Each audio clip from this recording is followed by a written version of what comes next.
అందరికీ నమస్కారం. దేవీ నవరాత్రుల సందర్భంగా అందరికీ శుభాకాంక్షలు. విజయదశమి మీ అందరికీ కూడా విజయాన్ని చేకూర్చాలని ఆశిస్తూ, ఈ సరస్వతీ పూజ రోజున ఒకసారి మన పండగ వైశిష్ట్యాన్ని గుర్తు చేసుకుంటూ, పూర్వాచారాన్ని సంస్తుతిస్తూ, సంస్మరిస్తూ సాగుదాం ముందుకి. నిష్ఠతో, నియమంతో ధర్మాన్ని తప్పకుండా ఆచరిస్తూ ఒక క్రమ పద్ధతిలో నడుచుకునేటువంటి వారి జీవితాలు సుఖవంతమైతాయి. ఎన్ని కష్టాలు వచ్చినా ఎదుర్కొనేటువంటి ధైర్య సాహసాలని ప్రసాదించేటువంటి ఆ అమ్మవారు ఏ స్వరూపంలో ఉన్నా, ఏ నామంతో ఉన్నా సంకీర్తించడమే ఆ నిగూఢ రహస్యం. దైవం ఒకడే, మార్గాలు ఎన్నో ఉంటాయి, గమ్యం ఒకటే కదా. అట్లాగే స్వరూపాలు వేరు. మనం ఆరాధించేటువంటి దైవంలోనే విభిన్నమైనటువంటి కోణాలను దర్శిస్తూ, విభిన్న రూపాలని దర్శించుకుంటూ, వివిధమైనటువంటి ఆయుధాలు, అలంకారాలు, నైవేద్యాలు సమర్పించుకుంటూ ఆ స్వరూపాన్ని ఏకాగ్ర చిత్తంతో త్రికరణ శుద్ధిగా ఆరాధించే ఒక ఆధ్యాత్మిక వాతావరణం ఈ 9 రోజులు మనం గమనించవచ్చు. 10వ రోజున సంబరంతో పండగ జరుపుకోవడం. పండగ అంటే 10 మందిని కలుపుకోవడం, 10 మందితో కలిసి ముందుకు వెళ్ళడం, అదే అభివృద్ధి మార్గంగా చెప్పబడుతోంది. ఒకప్పుడు మన పూర్వీకుల కాలంలో ఏ పండగైనా సరే ఆశీర్వచనంతో ప్రారంభమయ్యేది. వేద పండితులు ఇళ్లకు వచ్చి ఆశీర్వచనం చెప్పి దక్షిణలు, కానుకలు స్వీకరించడం ఒక ఆనవాయితీ. కలిగిన వాళ్ళు బట్టలు పెట్టడాలు, వరహాలు ఇవ్వడాలు, ఇట్లాంటివన్నీ కూడా మనకి తెలుస్తూనే ఉన్నాయి. మహాభారతంలో చెప్పినటువంటి పురాణ గాథ అజ్ఞాతవాసంలో ఉన్నటువంటి పాండవులని బహిర్గతం చేయడం కోసం ఒక కుయుక్తితో కౌరవ సైన్యం విరాట మహారాజు యొక్క గోగ్రహణం చేయడం కోసం రావడం, అప్పటికే ఆ కాలం పూర్తవడం వల్ల, అజ్ఞాతవాసం పూర్తవడం వల్ల విజయుడు అంటే అర్జునుడు తన నిజస్వరూపాన్ని ధరించి శమీవృక్షం మీద ఉన్న తమ ఆయుధాలని మరెవరికంటా పడకుండా ఉన్నటువంటి ఆ ఆయుధాలని తీసుకొని యుద్ధానికి వెళ్ళి విజయం సాధించడం విజయదశమి యొక్క ఒక పరమార్థం. అందుకనే శమీవృక్షపు ఆకులు కొన్ని ప్రాంతాల్లో బంగారంగా భావించి విజయాన్ని చేకూరుస్తుందని ఆశీర్వదిస్తూ పంచిపెట్టుకుంటారు. 10 మందిని కలుపుకోవడం, కలిసి ముందుకు వెళ్ళడం శ్రేయోదాయకం కదా. ఈ 9 రోజులకి ముందర పూజాగృహాన్ని శుద్ధి చేసి అందులో శ్రీచక్రాన్ని ప్రతిష్టాపించడం ఒక సంప్రదాయం. శ్రీచక్రం అంటే మీకు ఆ బొమ్మ చూస్తేనే తెలుస్తుంది, గీతలతో కూడుకున్నటువంటిది. సమస్త ప్రాణికోటి, ఈ విశ్వం అంతా దానిలోనే వ్యాపించి ఉంటుంది.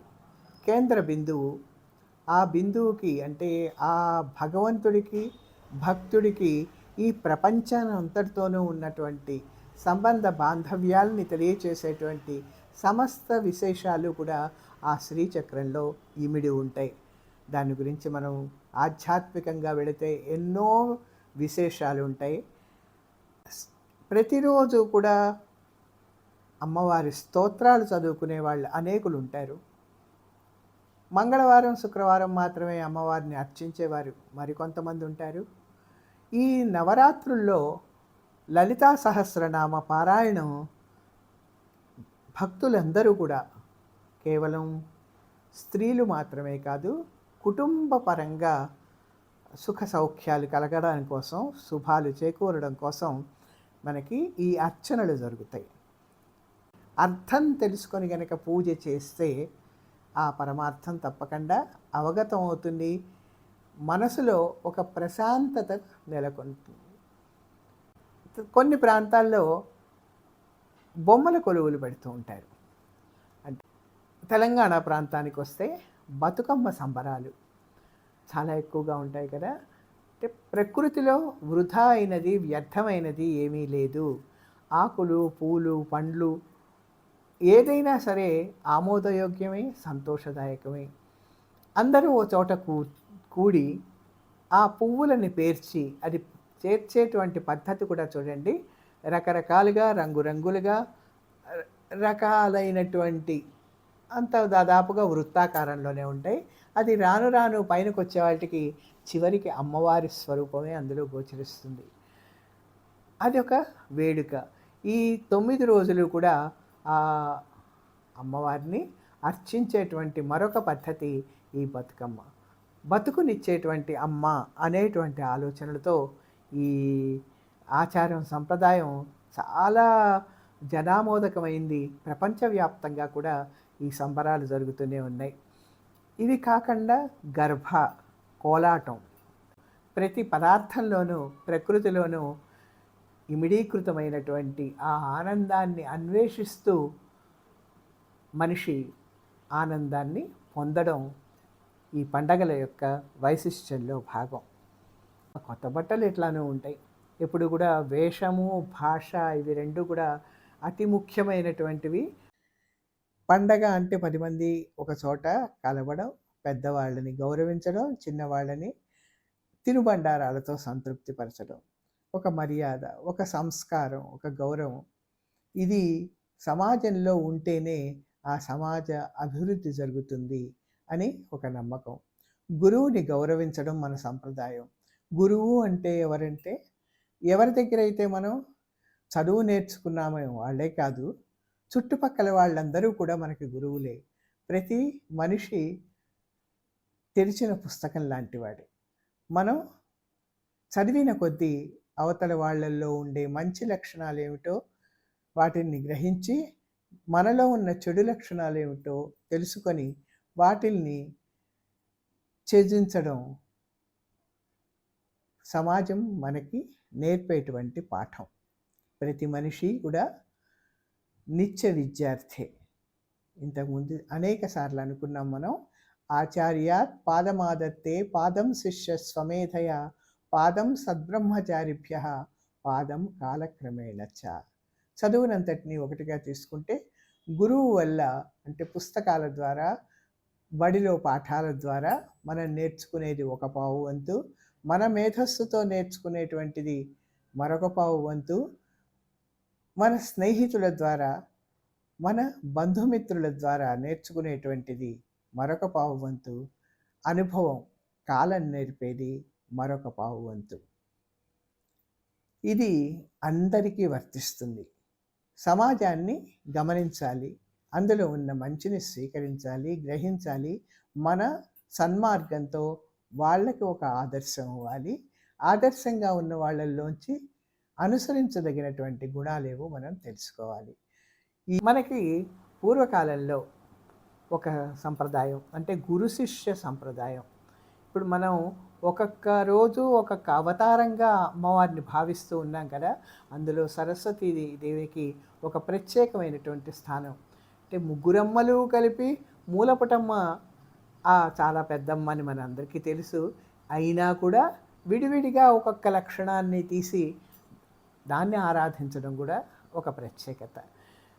గురు పూజోత్సవం ఏ విధంగా చేస్తారో, ఆ గురువు 10 మంది ఇళ్ళకి వెళ్ళి తన శిష్యులతో సహా ఊరి పెద్దలకో, పలుకుబడి ఉన్నవాళ్ళు, చదువుకున్నవాళ్ళు, సహృదయులైన వాళ్ళ ఇళ్ళకి వెళ్ళి వాళ్ళని స్తుతిస్తూ వాళ్ళకిచ్చేటువంటి మర్యాద, వాళ్ళకిచ్చే గౌరవం, వాళ్ళు తిరిగి ఆ గురువులను సత్కరించేటువంటి పద్ధతి, ఆ వెనకాల వచ్చినటువంటి విద్యార్థులకి ఇచ్చేటువంటి కానుకలు, కోతి బొమ్మను పట్టుకొని అమ్మాయిలు, విల్లంబులు పట్టుకొని అబ్బాయిలు. వీళ్ళు విల్లంబులు అనగానే ఏంటి, బాణం వేయడం, ఆ రంగు పోవడం. అంటే మన మనసులో ఉన్నటువంటి కల్మషాన్ని పోగొట్టడం కోసం ఆ బాణం సంకేతంగా కనబడుతుంది. కోతి లాంటి మనస్సుని అధీనంలో ఉంచుకోవడం, చేతిలో ఒక దారం పట్టుకొని పైనకి కిందకి ఆడిస్తూ, అంటే చంచలమైనటువంటి మనసును స్థిరంగా పరచుకోవడం కోసం సంకేతాలు.